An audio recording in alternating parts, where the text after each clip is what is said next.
할렐루야. 오늘 주의 전에 나와 예배하며 말씀 듣는 여러분 가운데 주님이 함께 하실 줄로 믿습니다. 오늘은 특별히 우리 기독교 개신교에서 아주 중요한 주일입니다. 1517년 10월 31일 마틴 루터가 비텐베르크 성당교회 정문에 95개조의 반박문을 붙임으로 해서 이제 그 당시에 부패하고 또 어두워져 있던 교회와 또 성도들에게 새로운 빛을 전해주게 되는 이제 종교 개혁이 시작된 그런 날을 기념하는 주일입니다.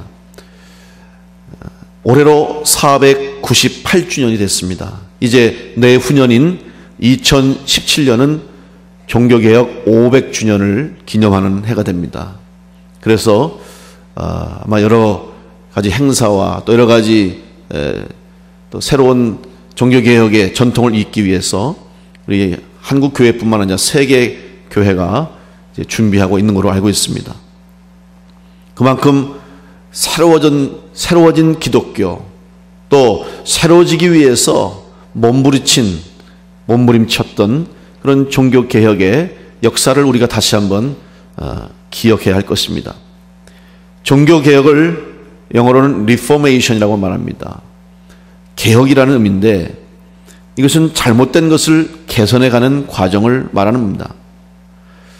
혁명은 뒤집어 엎는 겁니다. 아예 새로 시작하는 겁니다. 그런데 개혁은 고치는 것입니다. 잘못된 것을 바로잡는 것입니다. 그리고 처음 것을 찾는 것입니다. 그동안 교회 역사가 그 당시 특별히 종교개혁이 일어날 그 당시의 기독교를 암흑기라고 말합니다. 교회 역사에서, 기독교 역사에서 중세시대를 암흑기라고 말합니다. 암흑은 말 그대로 어둠입니다. 빛을 잃은 거예요. 교회가 세상에 빛이 되어야 되는데, 성도가 세상에 소금이 되어야 되는데, 주님께서 부탁하신 그 사명을 잃어버리고 있었던 시대, 그래서 어둠의 시대, 암흑기라고 말합니다. 그만큼 그 당시가 교회적으로나 또 신앙적으로 타락했고 어두워졌던 것을 의미하고 있습니다. 이미 그전부터 몇 번의 중요한 분기점이 기독교 역사 가운데 있었습니다.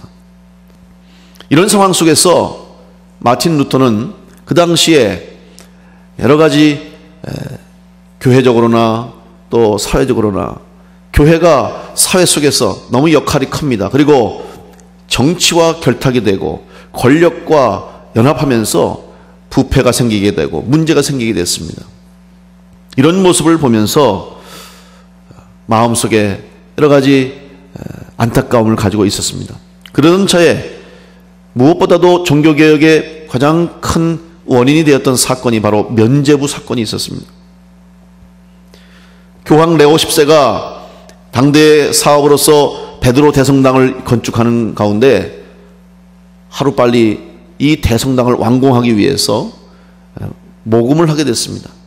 그런데 성전 기금을 모금하면서 알베르트라는 사람에게 이 면죄부를 판매하는 책임을 맡겨졌습니다. 근데 이 면죄부라는 것이 뭐냐? 면죄부는 가족 중이나 내가 아는 사람들 중에 믿지 못하고 구원받지 못한 사람도 있다면 그 사람을 위해서 이 면죄부를 사서 그 사기 위한 동전 은화 한 입을 면죄부함에 탁 집어넣으면 동전이 땡그랑 떨어지는 순간에 연옥에 머물러 있던 영혼들이 천국으로 날아간다. 우스운 얘기 아닙니까? 그래서 코웃음을 치시는 성도들이 있는데 이런 얘기를 하는 거예요. 이걸 태첼이라고 하는 웅병가를 고용해서 수익금을 서로 나누기로 협약하고, 이 사람은 웅병가인데 설교할 수 없잖아요. 설교하도록 가짜로 박사학위도 주고 할 수 있는 자격을 줘서 사람들을 현혹했어요. 이런 비성서적이고 비신앙적인 이런 모습들을 보면서 마틴 루터는 도저히 안 되겠다 생각해서 신학자로서, 사제로서, 교수로서 그 당시에 잘못된 여러 가지 교회의 모습을 한번 토론해보자, 이야기해보자, 고민해보자 하는 의도로 95개의 이제 질문을 던진 겁니다. 사실 이것이 불씨가 돼서 개혁의 불길이 일어나게 되었고, 이제 그 유럽을 중심으로 해서 스위스의 쯔빙글리, 프랑스의 칼빈 중심으로 해서 유럽의 종교개혁 운동이 확산되게 됐던 것입니다. 그러면 이러한 종교개혁을 통해서 오늘 우리 개신교가 이제 태어나게 됐습니다. 그래서 그 당시 교회는 지금의 카톨릭, 구교죠. 그 캐톨릭이 그 당시는 교회였습니다. 근데 이것으로부터 개혁해서 부패하고 또 그 당시에 교회의 사명을 잃어버리고 빛을 잃은 교회로부터 온전히 교회를 세우겠다고 하는 뜻을 가지고 이제 개신교, 오늘 우리가 말하는 기독교가, 교회가 생겨나게 됐습니다. 그래서 우리 개신교를 영어로 프로테스탄트라고 말합니다. 여러분, 프로테스탄트에서 프로테스트는 바로 저항하고 개혁하다라는 의미를 가지고 있습니다. 그 당시에 캐톨릭의 부패와 캐톨릭 교회의 잘못된 것에 대해서 개혁하고 저항하면서 일어난 교회가 바로 오늘 우리 개신교회입니다. 그래서 우리는 그런 개혁교회, 개신교가 바로 이런 개혁의 전통을 다 가지고 있는 것입니다. 오늘 한국교회를 향해서도 개혁해야 한다는 소리를 들은 지 이미 오래입니다. 개혁을 한다고 구호를 외칩니다. 법을 고치고 조직과 시스템을 고쳐야 한다고 말합니다. 새로운 모습을 보여주기 위해서 애를 씁니다. 맞습니다. 필요합니다. 새로운 그릇을 준비해야 됩니다. 그런데 그 전에 더 중요시해야 할 것이 있습니다. 우선적으로 해야 할 것이 있습니다. 그것은 바로 개혁하는 사람들과 오늘 우리 교회와 성도들이 먼저 우리의 속사람과 우리의 내적 신앙이 먼저 개혁되고 새로워지지 않으면 어떠한 조직과 어떠한 법도 우리 교회와 성도들을 새롭게 할 수 없는 것입니다. 그렇지 않으면 변화가 있을 수 없습니다. 예수님께서는 외적인 것과 눈에 보이는 것에만 관심을 갖는 바리새인들과 서기관들을 신랄하게 책망했습니다. 마태복음 23장 25절로 27절 말씀에 화 있을진저 외식하는 서기관들과 바리새인들이여, 잔과 대접의 겉은 깨끗이 하되 그 안에는 탐욕과 방탕으로 가득하게 하는도다. 눈먼 바리새인이여, 너는 먼저 안을 깨끗이 하라. 그리하면 겉도 깨끗하리라. 화 있을진저 외식하는 서기관들과 바리새인들이여, 회칠한 무덤 같으니 겉으로는 아름답게 보이나 그 안에는 죽은 사람의 뼈와 모든 더러운 것이 가득하도다. 왜 예수님께서 이렇게 바리새인과 서기관들을 책망하셨냐? 왜 비판하셨습니까? 겉과 속이 다르다는 거예요. 여러분, 겉은 거룩했습니다. 그들은 기도할 때 많은 사람들이 다니는 길거리에서, 길모퉁이에서, 시장 한가운데 서서 손을 들고 기도했습니다. 기도 시간이 되면 사람들 앞에서 기도합니다. 그리고 이들은 누구보다도 예배하는 일에 철저하게 율법을 지키는 자들이요, 성경을 누구보다 잘 아는 사람이고 성경을 연구하는 사람들인데, 그들이 오히려 겉은 거룩하게 보이고 겉은 성결하고 정결하게 보이는데 그들의 속은 회칠한 무덤 같다는 거예요. 주님이 그걸 가지고 그들에게 책망하는 겁니다. 오늘 우리 교회가, 한국교회와 성도들, 오늘 우리 교회가, 우리들이 새로워지기 위해서는 여러분, 우리가 여러 가지 해야 할 일도 많이 있지만 가장 우선적으로 할 일은 먼저 내 자신부터 하나님 앞에서, 주님 앞에서 우리가 준비된 그릇이 될 때, 성결하고 정결한 그릇이 될 때 우리가 새로워지고, 우리가 새로워짐으로 우리 교회가 새로워지고, 우리 교회가 새로워짐으로 대한민국 교회, 세계 교회가, 세계 온 세상이 새로워지는 역사가 있게 될 줄로 믿습니다. 나로부터 출발해야 되는 거예요. 그래서 늘 내 자신을 바라볼 수 있는 지혜가 있어야 됩니다. 이제 특별히 오늘 종교개혁주의를 맞아서, 그렇다면 우리가 개혁되고 새로워져야 되는데 과연 어떻게 새로워져야 하나님께서 원하시는, 하나님이 기뻐하시는 성도와 교회로 새로워지고 개혁될 수 있는가를 생각해 보려고 합니다. 첫 번째, 새로워지기 위해서는 개혁의 목적을 바르게 해야 합니다. 무엇 때문에 개혁을 합니까? 개혁의 이유가 무엇이며 목적이 무엇인가를 바로 알아야 합니다. 개혁의 중심은 생명입니다. 죽어가는 교회를 살려야 되고 죽어가는 영혼을 살리기 위해서, 교회를 세우기 위해서 개혁했던 것입니다. 생명을 얻고 살리는 일이 교회의 일이요, 죽어가는 영혼들을 주님께로 인도하여 구원받게 하는 것이 교회와 성도의 사명이요, 이 복음을 땅끝까지 전하는 것이 교회의 책임이고 성도의 책임이라면 그것을 다하지 못하기 때문에 개혁이 필요했던 것입니다. 바로 목적이 무엇이냐? 목적은 바로 생명을 살리는 일입니다. 그래서 마틴 루터와 종교개혁자들이 바로 죽은 교회를 살리기 위해서, 죽어있는 영혼들, 성도들을 깨우기 위해서 개혁을 시작했던 것입니다. 실제로 마틴 루터가 종교개혁을 하면서 가장 우선적으로 중점적으로 했던 것이 뭐냐면 성경을 번역하는 일을 했습니다. 그 당시 성경은 일반 평민들이 읽을 수 없었습니다. 왜냐하면 번역된 성경본이 없었습니다. 헬라와 히브리어와 라틴어로 번역되어 있기 때문에, 라틴어는 대학에서 학문적인 연구를 위한 언어이지 일반 평민들이 쓰는 언어가 아닙니다. 마틴 루터가 개혁을 통해서 제일 먼저 독일어 성경을 번역했어요. 그것도 일반 평민들이 쓰는 언어, 독일 언어로 번역을 했어요. 이것이 급속히 확산되고 인쇄술의 발전으로 빠른 속도로 성경이 보급되면서 전 유럽의 종교개혁의 불길이 일어나게 된 거예요. 여러분, 생명을 살리는 일, 그래서 그 일을 해야 한다는 것을 알게 하기 위해서 교회를 깨우고 성도를 깨웠던 것입니다. 목적이 분명하니까 하나님의 역사가 일어나는 것입니다.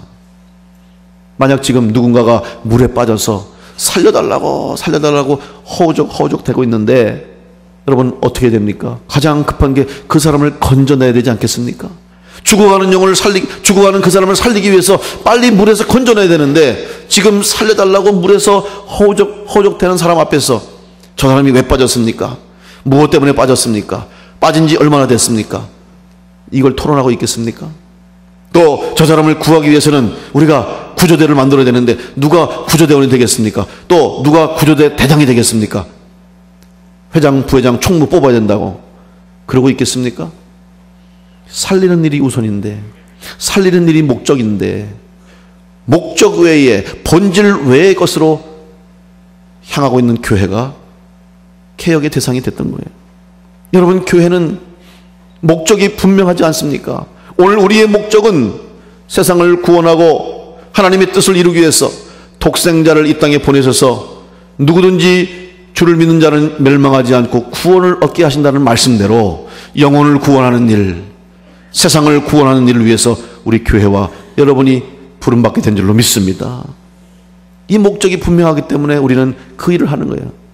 오늘 이 자리에 모인 성도들, 여러분들 다 다른 생각을 갖고 있습니다.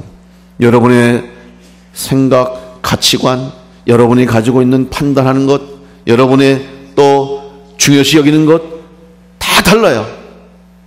하나 될 수가 없어요. 그러나 교회는 하나 될 수 있는 것이 세상 목적 때문에 모인 게 아닙니다. 우리는 세상의 일을 하기 위해 모인 게 아니잖아요.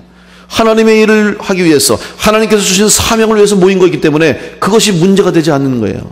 비록 우리의 생각이 다 다르고 여러분의 가치관과 여러분의 모든 살아온 환경과 여러분의 인생 생각들이 다르다 할지라도 복음 전하는 일에는 아무 이견이 없고, 교회를 세우는 일, 교회가 맡겨진 사명을 감당하는 데는 아무런 문제가 없는 것이 바로 목적이 분명하고 하나님의 명령이 분명하기 때문에 우리는 그 일을 할 수가 있는 것입니다. 목적과 본질 벗어나지 않도록 늘 여러분 신앙의 분명한 표대를 향해서 달려나갈 수 있는 믿음의 성도들이 되시기를 간절히 축원합니다. 살리는 일이 우선이에요. 교회는 생명을 살리는 일이에요. 교회가 죽이는 일을 하면 안 돼요. 교회를 흔드는 사람은 안 되는 거예요. 살리는 일을 방해하는 것 때문에. 요한복음 20장 31절에 오직 이것을 기록하면 너희로 예수께서 하나님의 아들 그리스도이심을 믿게 하려 하며 또 너희로 믿고 그 이름을 힘입어 생명을 얻게 하려 함이니라. 주님 분명히 말씀하셨습니다. 생명을 얻게 하기 위해서 이 땅에 오셨다. 여러분, 이 목적이 오늘 우리가 새로워져야 할 목적이고, 또한 교회가 개혁해야 할 목적이 바로 생명을 얻고 생명을 전하고 구원을 위해서 교회가 존재해야 되기 때문에 그 일을 위해서 필요한 개혁을 하는 것이고, 그 일을 위해서 새로워져야 할 이유가 있다는 것을 믿으시고, 날마다 목표를 잃지 않고 목적을 잃지 않고 신앙의 본질을 잃지 않고 살아갈 수 있는 믿음의 성도들이 되시기를 간절히 축원합니다. 두 번째 개혁은 새롭게 고치는 것입니다. 죽어가는 것을 살리기 위해서는 변화가 필요합니다. 사람이 병들고 몸이 아프면 무언가 변화를 줘야 되지 않습니까? 병원에 가서 약을 먹습니다. 주사를 맞습니다. 또 음식을 바꿉니다. 환경을 바꿉니다. 습관을 바꿉니다. 왜? 변화를 주지 않으면 계속 병들기 때문에 점점 건강을 잃고 마지막에는 죽게 되는 거예요. 그래서 지금 이 사람을 아프게 하고 이 사람을 병들게 하고 이 사람을 죽게 만드는 원인을 찾아내서 변화를 줘야 되는 거예요. 그것이 바뀌지 않으면 회복될 수 없는 것입니다. 그러기 위해서는 인내해야 되고 고통을 참아야 되고 힘든 것들을 견뎌내야만, 그래야 다시 생명을 얻게 되는 겁니다. 여러분, 우리가 은혜 한번 받았다고, 한번 구원받고 체험하고 영적 체험하고 하나님 만나고 새로워졌다고 가만히 있으면 끝까지 구원받는 거 아닙니다. 끝까지 믿음을 지키는 게 아니에요. 매일매일 말씀과 기도와 은혜의 삶을 살지 않으면 우리의 신앙이 변질되게 되어 있습니다. 누구든지 변할 수 있는 거예요. 목사나 성도나 어느 누구도 여기에 예외가 없어요. 성경에 나와 있지 않아요? 하나님의 쓰임받던 사람들이 얼마 가지 못해서 교만해지고 하나님 앞에 범죄하고 결국 다 변화돼서 좋은 모습으로 나가야 되는데 결국은 변질되니까 쓸모없는 존재가 된 것이에요. 여러분, 믿음을 지킬 수 있도록 유지해야 돼요. 여러분 혼자 힘으로 할 수 없어요. 하나님의 은혜의 단비, 성령의 단비가 우리 가운데 늘 충만할 때 우리가 새롭게 된 성도의 믿음의 길을 가게 될 줄로 믿습니다. 성도의 마음도, 여러분 마음도 열려 있어야 되는 거예요. 세상을 향해서, 영혼들을 향해서 열린 마음 가지고 품을 때에 우리가 전도하게 되고 구원의 열매를 맺게 되는 거죠. 그 성경에도 우리의 심령이 옥토와 같아야 된다. 마음이 옥토와 같아요. 옥토가 뭡니까? 부드러워지는 거잖아요. 굳은 마음을 제어해버리고 우리가 마음을, 밭을 기경해야 되는 거예요. 그래야 씨앗이 떨어져야 열매를 맺습니다. 굳어지지 않도록, 교회도 마찬가지고 여러분 개인적으로도 마찬가지고, 마음이 굳어져 버리면 생명을 잃는 거예요. 굳지 않도록. 그래서 하나님 말씀이 심령 골수를 쪼갠다고 하는 거예요. 굳어지지 않도록 매일매일 우리 마음을 부숴야 돼요. 내 마음에 이런 돌덩이 같은 것이 있다면 말씀으로 늘 성령으로 부숴야 돼요. 그래야만 생명의 역사를 나타나게 될 줄로 믿습니다. 개혁도 실패로 끝나지 않고 성공으로 끝나기 위해서는 다시 한번 우리들 한 사람 한 사람, 여러분의 심령, 여러분의 사람이, 속사람이 날마다 새로워지지 않으면 우리가 하나님의 개혁의 역사를 완성할 수가 없습니다. 다시 한번 새롭게 고쳐가는 역사가 있다고 하는 건 여러분 쉽지 않아요. 새 것 만들면 오히려 편해요. 그런데 쓰던 걸 고치려면 어렵잖아요. 쓰던 걸 고치려면 어려운 거예요. 차라리 새 거 쓰는 게 쉽지. 옷도 새 옷 만드는 게 새 천 가지고 새 옷 만들면 마음대로 만들 수 있는데 입던 옷 고치려면 힘든 겁니다. 그래도 힘들어도 고쳐야 돼요. 교회를 살려야 되고 우리가 살아야 됩니다. 그러기 위해서 다시 한번 새로워지기 위해서 굳은 마음을 부드럽게 하시고 메말라 있는 우리의 심령에 성령의 은혜의 단비가 충만히 내려올 수 있도록, 또 세상을 향해서 나가야 할 우리 성도들이 굳어진 마음 갖지 않도록 여러분들이 새롭게 되는 삶을 살아가심으로 하나님이 원하시는, 주님이 바라시는 새롭게 하시는 역사를 이루어가는 성도들 되시기를 간절히 축원합니다. 마지막으로 개혁은 바로 하나님이 이루시고 하나님이 완성하십니다. 개혁의 주체는 하나님이십니다. 물론 사람들에 의해서 하나님이 일하십니다. 사람들에 의해서 개혁이 시작이 되고 완성이 됐지만 그 모든 일조차도, 사람조차도 하나님이 쓰시는 거예요. 하나님이 필요해서 부르신 거예요. 여러분, 종교개혁을 시작했던 마틴 루터, 그 사람이 95개조 반박문을 하면서 내가 이 95개조 반박문 성명서를 통해서 이 땅에 죽어가는 교회를 다시 살리고 새롭게 내가 개신교를 만들고 내가 종교 개혁을 하겠다, 이런 마음 가지고 시작한 줄 아십니까? 절대로 전혀 아닙니다. 그저 교수로서, 학자로서, 사자로서 한번 얘기 좀 해봅시다 라고 하는 어떤 그런 마음 가지고 시작했지, 그런 개혁을 일으킬 생각이 없었던 사람이에요. 그런데 하나님이 마틴 루터를 쓰신 거예요. 자기 의지와 의도와는 상관없이 하나님이 그를 쓰셔서 이 95개조 반박문이 발표되니까 그냥 불에 기름을 붓듯이 말이죠, 불길이 일어나서 스위스, 프랑스, 독일 주변의 많은 유럽의 나라들에게 급속도로 불길이 전하게 됩니다. 하나님이 하신 일이에요. 실제로 여러분, 마틴 루터가 중간에 너무나 힘들어요. 생명의 위기도, 파면당했죠. 독일 교회로부터 파면당했고 위협이 들어오는 거예요. 협박이 들어오는 거예요. 그래서 하루는 낙심하고 실망해서 그만둬야 되겠다, 내가 왜 일을 하나. 그래서 포기하고 자포자기하고 있는데, 하루는 이 아내가, 마틴 루터 이 목사님 아내가 시커먼 상복을 입고 목사님 앞에 나온 거예요. 목사님 깜짝 놀랐죠. 아니 왜 상복을 입었냐고. 누가 죽기라도 했냐고. 맞다고. 누가 죽었냐고. 하나님이 돌아가셨다고. 무슨 소리야, 하나님이 돌아가시다니. 당신이 지금 종교개혁을 시작하고 하나님이 쓰셔서 그 일을 하는데 당신이 안 하겠다고 포기하니 하나님이 돌아가셨죠. 하나님이 안 계셨죠. 충격을 받았어요. 그래서 하나님이 나에게 주시는 일이구나 생각하고 다시 용기를 내고 일어나서 그 일을 했다는 일화가 있습니다. 마틴 루터도 자기가 한 거 아니에요. 자기가 하려고 의도한 것이 아니고, 자기가 주장해서 한 것이 아니고, 하나님이 붙들어 주셔서 그 일을 이루고 하나님이 완성하시고 하나님이 성취하신 줄로 믿습니다. 오늘 5절 말씀 보십시오. 보좌에 앉으시니가 이르실 때 보라, 내가 만물을 새롭게 하노라. 하나님이 내가 만물을 새롭게 한다고 했어요. 하나님이 하시는 일이에요. 우리는 쓰임받을 뿐입니다. 우리는 도구일 뿐입니다. 우리가 하나님의 자리에 앉아서는 안 되고, 우리가 하나님의 일을 뺏어서는 안 되는 거예요. 하나님이 하실 뿐이고 우리는 쓰임받는 것입니다. 결국 그 일을 이루시고 완성하시는 분, 6절 말씀에 또 내게 말씀하시되 이루었도다, 나는 알파와 오메가요 처음과 마지막이라. 내가 생명수샘물을 목마른 자에게 값없이 주리니. 여러분, 시작하신 분도 하나님이시고 일을 마치시는 분도 하나님인 줄 믿습니다. 생명을 주시는 분도 하나님이시고 생명을 취하시는 분도 하나님이신 줄 믿습니다. 개혁을 시작하시고 개혁을 이루시는 분도 하나님이신 줄로 믿습니다. 하나님이 하시는 일이지 사람이 하는 일이 아니에요. 착각하지 마십시오. 착각하면 안 돼요. 개혁의 근본, 생명력을 다시 회복할 수 있도록 새로워지는 은혜가 여러분 가운데 있게 되시기를 간절히 축원합니다.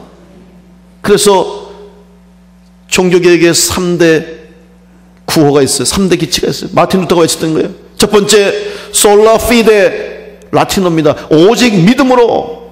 솔라 그라치아, 오직 은혜로.